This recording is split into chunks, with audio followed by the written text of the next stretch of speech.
नमस्कार दोस्तों, स्वागत है आपका इन्वेस्टिंग दर्पण की एक और नॉलेजफुल वीडियो में। और आज यह वीडियो उन लोगों के लिए होने वाली है जो लोग पेनी स्टॉक्स के पीछे पड़े रहते हैं और स्टॉक मार्केट में अपने पैसे को गंवाते रहते हैं। तो दोस्तों यह वीडियो आपके लिए बहुत नॉलेजफुल होने वाली है। अगर आप स्टॉक मार्केट में नए हैं और आप लगातार स्टॉक मार्केट में लॉस कर रहे हैं और आप भी गलत शेयर्स में इन्वेस्ट करके अपने पैसे को डुबो रहे हैं, तो दोस्तों यह वीडियो आपके लिए स्टॉक मार्केट की नॉलेज को काफी इंप्रूव करेगी। जैसा कि आपने थंबनेल पर देखा होगा, मैं इस वीडियो में आपसे डिस्कस करने जा रहा हूँ पीसी ज्वेलर को। दोस्तों बात करें पीसी ज्वेलर की, तो अगर आपने इसमें इन्वेस्ट कर रखा है या आप इन्वेस्ट करने की सोच रहे हैं तो आपके लिए यह वीडियो बहुत खास होने वाली है, तो बने रहिए वीडियो में। बात करें पीसी ज्वेलर्स लिमिटेड की, तो इसका मार्केट प्राइस 26 रुपये 85 पैसे दिखाई देता है और बीते दिन 17 अगस्त को इसमें 1.90% की तेजी रही है। दोस्तों बात करें एक रिटेल की, तो एक रिटेल ऐसे स्टॉक्स को ढूंढता रहता है जिनका मार्केट प्राइस काफी सस्ता होता है, लेकिन उन स्टॉक्स को फंडामेंटली नहीं देखता है कि वह फंडामेंटली कैसे हैं। दोस्तों आज इस वीडियो में मैं आपसे पीसी ज्वेलर्स को डिस्कस करने जा रहा हूँ, तो मैं आपसे इसके फंडामेंटल भी डिस्कस करूंगा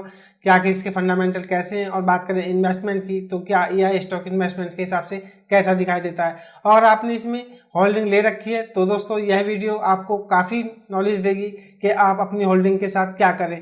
तो दोस्तों बात करें पीसी ज्वेलर की, तो आपको मैं इसके रिटर्न्स दिखाना चाहूँगा।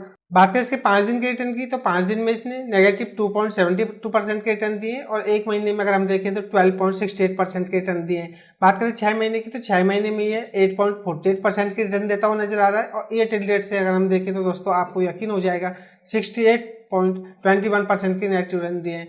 और एक साल में देखें आप तो 61% के आसपास के नेगेटिव रिटर्न है और 5 साल में अगर आप देखें तो 70% के नेगेटिव रिटर्न दिखाई दे रहे हैं।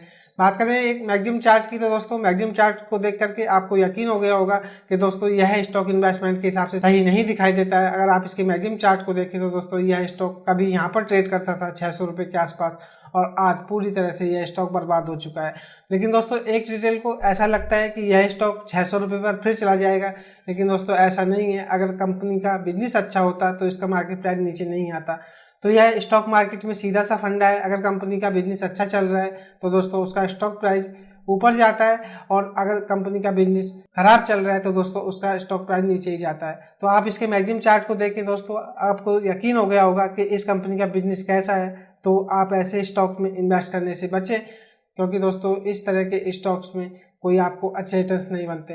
दोस्तों बात करें इसके बीते दिन की, तो इसमें 1.76% के आसपास की तेजी देखी गई है। आप इस तेजी को देख करके इसमें ना फंसे। नॉलेज में आपसे आगे डिस्कस करने जा रहा हूँ, आप उसको देख करके हैरान हो जाएंगे, तो आप इस स्टॉक में इन्वेस्ट करने से बचेंगे। बात करें पीसी ज्वेलर्स की, अगर आपको पता है पीसी ज्वेलर्स के बारे में तो अच्छी बात है, और अगर नहीं पता है तो दोस्तों मैं आपको बताना चाहूँगा। ये दोस्तों मैन्युफैक्चरिंग करते हैं, सेल्स एंड ट्रेडिंग करते हैं गोल्ड ज्वेलरी की। तो दोस्तों यह इनका बिजनेस है। और बात करें इसकी ओवरव्यू की, कंपनी कैसी दिखाई देती है, तो इसका मार्केट कैप 1247 करोड़ रुपए दिखाई देता है। कहा जा सकता है कि एक स्मॉल कैप स्टॉक है मार्केट कैपिटलाइजेशन के हिसाब से। करंट प्राइस को अगर हम देखें तो 26 रुपये 80 पैसे दिखाई दे रहा है। 52 वीक हाई और लो को देखें तो हाई इसका 106 रुपये रहा है, लो इसका 21 रुपये 30 पैसे के आसपास दिखाई दे रहा है। स्टॉक का पी अवेलेबल नहीं है। इंडस्ट्री पी से अगर हम कंपेयर करें तो 28.50 दिखाई देता है। और बात करें इसकी आरओसी की, तो आरओसी इसकी 5.22% दिखाई देती है। दोस्तों इस तरह की आरओसी और आरओई वाले स्टॉक्स में आपको इन्वेस्ट नहीं करना चाहिए। और अगर आप इसकी रिटर्न ऑन इक्विटी को देखेंगे तो -5.36% दिखाई देती है। तो आप ऐसे स्टॉक से बचें जिनकी आरओसी और आरओई 5% के आसपास हो और वह भी नेगेटिव में दिखाई दे रही हो। फेस वैल्यू इस स्टॉक की 10 रुपये। बात करें इसके रिटर्न्स की, तो 3 महीने में 9.56% के रिटर्न देता होने जा रहा है। 6 महीने में 1.15% के रिटर्न दिए। और बात करें इसकी 1 साल की, तो 60% से ज्यादा की नेगेटिव रिटर्न और 3 साल में 18% के सीजीआर से रिटर्न दिए। बात करें 5 साल की, तो 5 साल में भी इसने 23% के सीजीआर से नेगेटिव रिटर्न दिए। और बात करें गिरवी रखे हुए शेयर्स की, तो इसमें कोई समस्या नहीं है। तो और बात करें इसकी आरओसी और आरओई की, तो उसके हिसाब से यह स्टॉक इन्वेस्टमेंट के हिसाब से सही नहीं दिखाई देता है। और हमने इसके रिटर्न्स को देखा था, रिटर्न्स इसके बिल्कुल बेकार रहे। बात करें स्टॉक मार्केट की, तो स्टॉक मार्केट में इससे अच्छे शेयर्स ट्रेड होते हैं, आप उन स्टॉक्स में इन्वेस्ट कर सकते हैं। इस तरह के स्टॉक्स से आप बचें, इस तरह के स्टॉक आपको सिर्फ फंसाते हैं। बात करें इसके बीते दिन 17 अगस्त की, तो इसमें 1.67% की तेजी देखने को मिल रही है। लेकिन दोस्तों इसकी तेजी के पीछे कोई कारण नहीं दिखाई दे रहा है। जिस तरह से इस स्टॉक में बुरी खबर है उस हिसाब से बड़ी गिरावट देखी जाती। लेकिन दोस्तों यह तेजी एक रिटेल को फंसाने वाली है और एक रिटेल तेजी को देख करके इन स्टॉक्स में फंस जाता है और बाद में फिर पछताता रहता है। तो आप इसकी तेजी को देख करके इस स्टॉक में ना फंसे। अगर आज भी इस स्टॉक में आपको तेजी दिखाई दे तो आप इसकी तेजी के चक्कर में ना फंसे, इस स्टॉक को अवॉइड करें। और उसके टेक्निकली चार्ट पर भी देख लेते हैं कि आखिर ये चार्ट पर कैसा दिखाई दे रहा है। बात करें इसके करंट मार्केट प्राइस की तो वह 26 रुपये 80 पैसे के आसपास दिखाई दे रहा है। और इसके कुछ मूविंग एवरेज को देखें तो 5 दिन का मूविंग एवरेज 26 रुपये 95 पैसे के आसपास रहा है। 9 दिन का मूविंग एवरेज 27 रुपये 37 पैसे के आसपास रहा है। 13 दिन का मूविंग एवरेज 27 रुपये 80 पैसे के आसपास रहा है। 21 दिन का मूविंग एवरेज 28 रुपये 35 पैसे के आसपास रहा है। 50 डे का EMA 28 रुपये 66 पैसे के आसपास रहा है। 100 डे का EMA 31 रुपये 32 पैसे के आसपास रहा है। और 200 डे की EMA की अगर हम बात करें तो यह 27 रुपये 59 पैसे के आसपास दिखाई दे रहा है।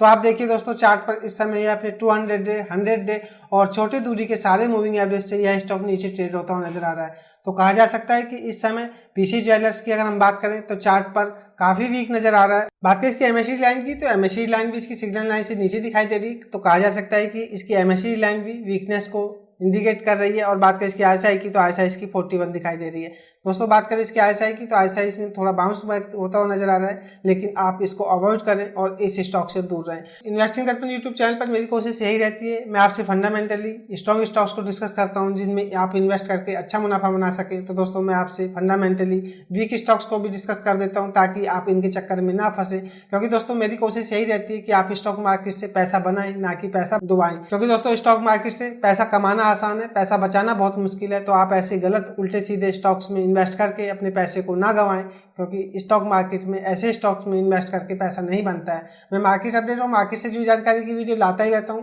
अगर आप चैनल पर नए हैं तो चैनल भी सब्सक्राइब कर लें ताकि आपसे आने वाली वीडियो मिस ना हो। दोस्तों बात करें पीसी ज्वेलर्स की तो हमने इसके रिटर्न्स को देखा, रिटर्न्स इसके बिल्कुल बेकार दिखाई दे रहे हैं। और इसको फंडामेंटली हमने देखा है वह भी अच्छा नहीं दिखाई दे रहा है। इसकी ROE को हमने देखा, ROE इसकी नेगेटिव दिखाई दे रही है। तो दोस्तों ऐसे स्टॉक में इन्वेस्ट करने का कोई मतलब नहीं बनता है।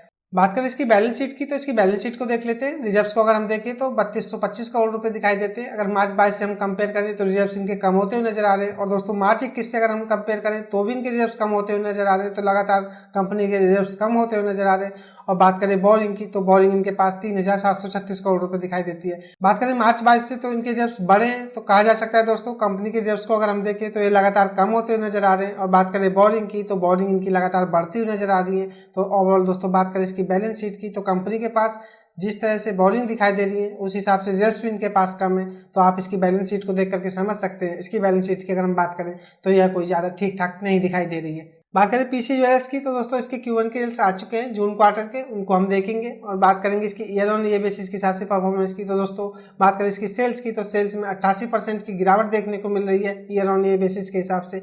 बात करें EBIDT की तो 151% की इसमें गिरावट देखने को मिल रही है। और नेट प्रॉफिट को अगर आप देखें तो 331% की इसमें भी गिरावट देखने को मिल रही है। और बात करें EPS की तो EPS में 331% की गिरावट है। बात करें पीसी ज्वेलर्स की तो इसकी ईयर ऑन ईयर बेसिस के हिसाब से परफॉर्मेंस बिल्कुल बेकार दिखाई दे रही है। तो यह एक बुरी खबर है स्टॉक मार्केट के हिसाब से पीसी ज्वेलर्स के लिए और एक इन्वेस्टर्स के लिए भी। क्योंकि दोस्तों बात करें इसकी ईयर ऑन ईयर बेसिस के हिसाब से तो इसकी परफॉर्मेंस काफी खराब दिखाई दे रही है। और बात करें मार्च 23 से जून 23 के क्वार्टर की आखिर इसकी परफॉर्मेंस कैसी रही है तो आप देखिए सेल्स जहां 173 करोड़ रुपए थी जून 23 में घट करके मात्र 67 करोड़ रुपए हो गई है।